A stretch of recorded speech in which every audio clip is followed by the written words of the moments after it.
my love of plants, plants to cook with, plants to grow, all things related to agriculture. I just fell in love with everything about it, from growing it to farming it, obviously cooking it. My realization and understanding that this plant has so many benefits to it that it's something that is worthwhile to make a part of my lifestyle. 10 years ago or so, my mom was in an accident where she had a retina detach in her eye. After that, she was blind. So during that process, she was going through a lot of different surgeries, trying to get the inflammation down in her eye. Nothing seemed to work at the time. So I started looking into cannabis as a different natural remedy to help her out. So as I dove more into it, I started realizing a little bit more about how it helped inflammation, how it wasn't just, smokable. You can also use it in tinctures or in edibles. So we started looking into different options, and that's when I started kind of taking it a little bit more serious. That's when I started seeing all the benefits as well. I had already been a cannabis user from my teen years, so all my life. So that's something that I kind of wanted to completely change, and decided to change my career path. And I went from healthcare to now I'm in the cannabis industry. When I graduated from college, I immediately started searching for jobs in the cannabis space. I was fortunate enough at that time for the Illinois industry, the medical industry, just to be starting.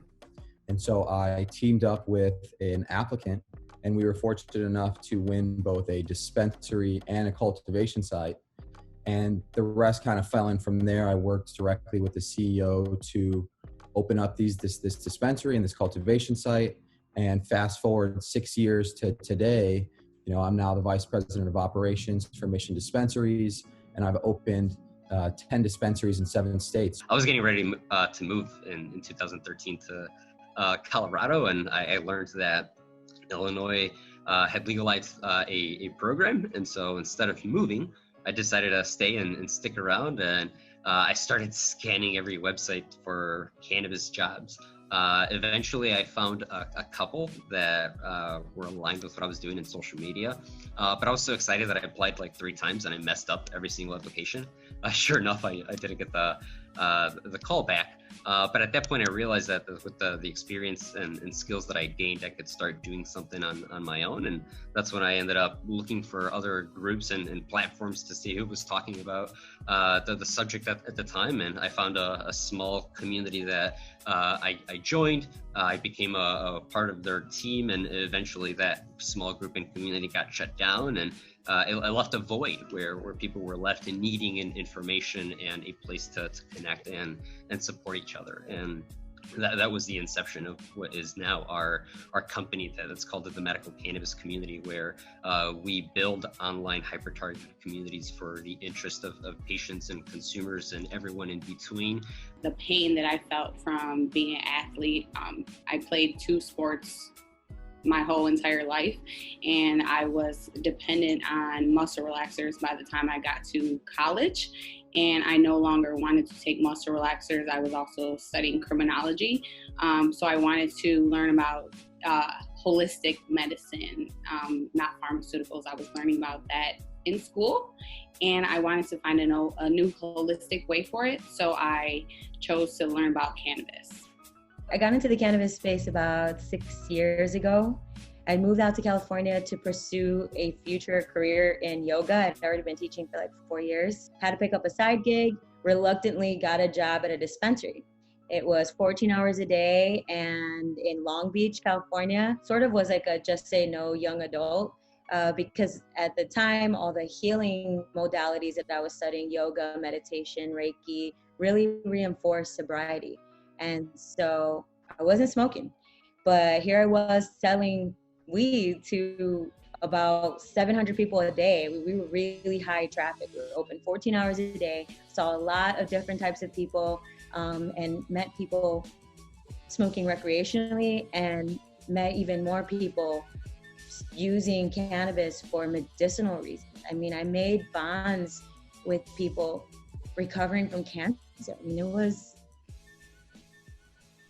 life-changing.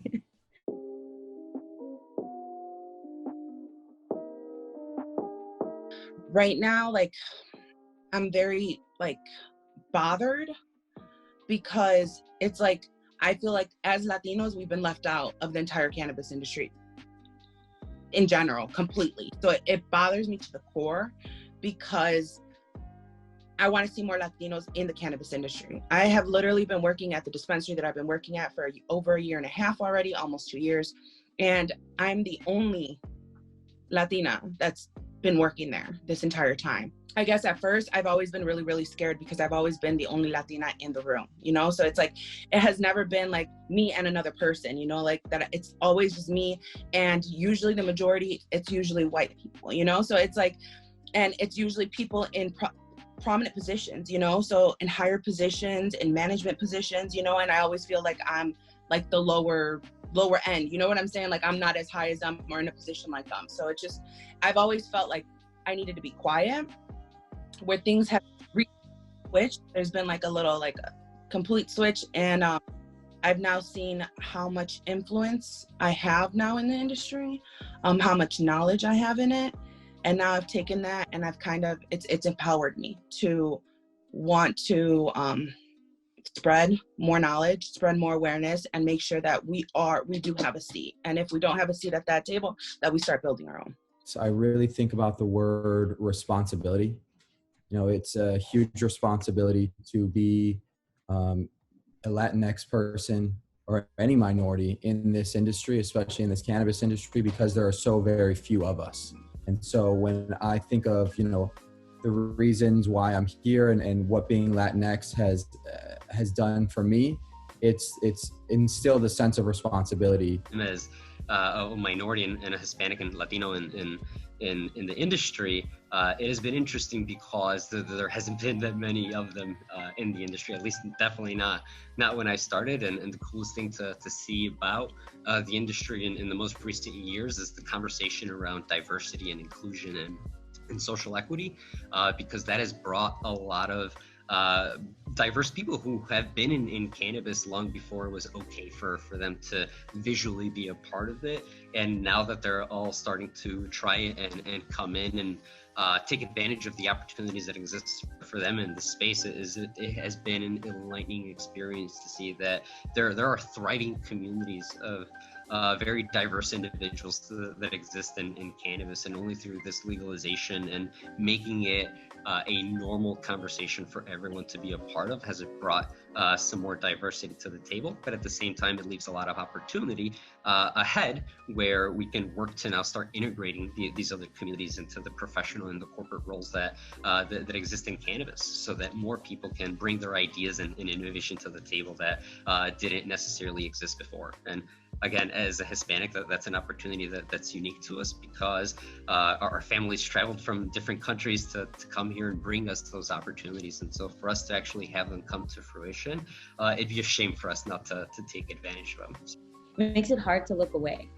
And so instead of, you know, there are times when you feel indignant, you know, angry, and want to do something. Well, thankfully, I've been able to have enough conversations with myself to be able to frame all that passion and energy, that reaction to that truth, into energy to feel like positive action and advocacy forward.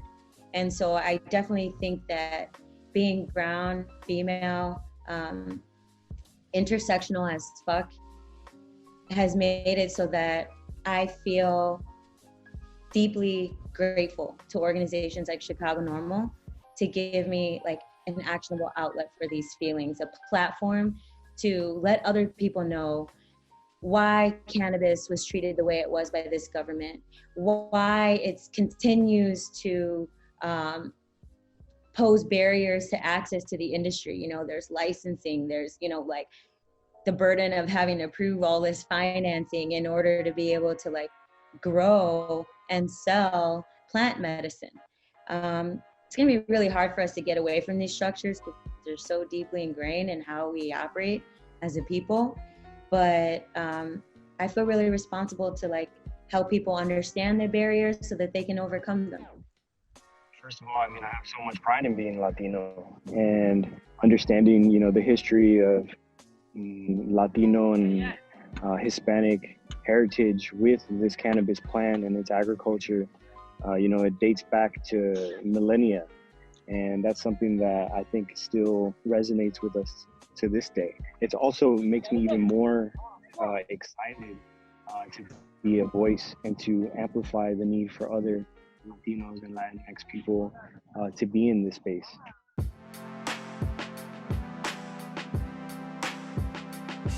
I want to see more Latinos. I want to see more bilingual information, in different languages, not just in Spanish, but in different languages, so that other people can understand it as well, It's just, I just feel like we've been just slipped under the rug so much. It's just like, it's hard not to get emotional about it,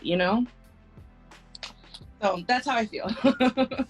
More people that look like me in more top-tiered positions. One of the last key takeaways that I would think that I would like to see more in cannabis is more conversation on how to actually create actionable items that increase the diversity and inclusion. I want to see the type of spirits take leadership roles and take this industry in a way that is less violent to people and to the environment. So sustainable practices all the way around. Is just definitely more representation for Latinos to have every single kind of business and to start to generate a community wealth through all of these different entry points that we could use cannabis for. We already offer so much as a collective that that's what I want to see, is just more products and brands that remind me of my people and where we come from.